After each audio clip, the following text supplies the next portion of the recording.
வணக்கம். என் பேர் doctor Niyas Moideen, consultant psychiatrist, KIMS health, Nagercoil. இன்றைக்கி நம்ம பார்க்க போகிற டாபிக் பைப்போலார் டிஸார்டர். இது தமிழில் இருமுனை கோளாறு இல்லை இருமுனை மனநோய் அப்படின்னு சொல்லலாம். இது பொதுவாக யாருக்கு வரும்னா ஆண்கள் பெண்கள் இருவருக்கும் சரிசமமாக வரும். அது மட்டும் இல்லாமல் எந்த ஏஜில் வரும் அப்படின்னு பார்த்தீங்கன்னா 15லேருந்து 30 வயசுக்குள்ளவங்களுக்கு இது அதிகமாக வர்றதுக்கு வாய்ப்புகள் ரொம்பவே அதிகம். பைப்போலாரில் 2 வகைப்படும்.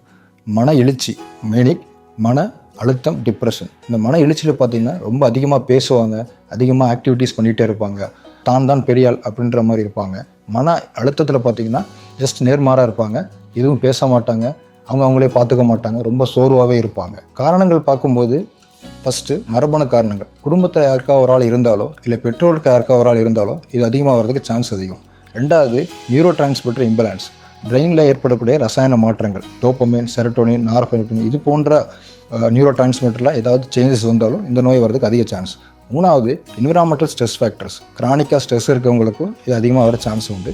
அது மாதிரி போதைப்பொருள் உட்கொள்வங்களுக்கு இது அதிகமாக வரவும் சான்ஸ் உண்டு. அப்புறம் தூக்கத்தில் அதிக நாட்கள் பாதிப்படையவங்களுக்கும் இந்த நோய் வரதுக்கு அதிக சான்ஸ் உண்டு.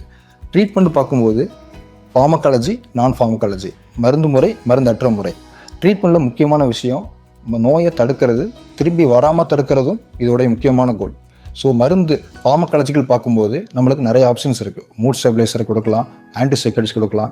ஒவ்வொருத்தவங்களுக்கும் ஏற்ற மாதிரி நம்ம மருந்து கொடுக்கும்போது இந்த நோயை சீக்கிரமாகவே கண்ட்ரோல் பண்ணலாம்.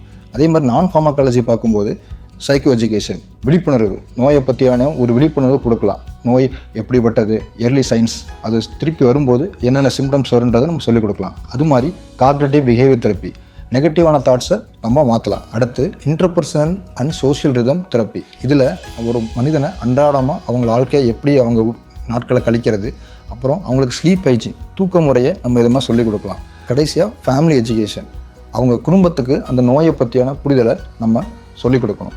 ஸோ இது மூலயமா பண்ணும்போது இந்த நோயிலேருந்து நம்ம எளிதாக கண்ட்ரோல் பண்ணலாம். கடைசியாக எவ்வளோக்கு எவ்வளோ சீக்கிரமாக மருத்துவ உதவி நாடுறாங்களோ அந்தளவுக்கு இதோட நோயோடைய குட் ப்ரோக்னோசிஸ் இருக்கும். நன்றி.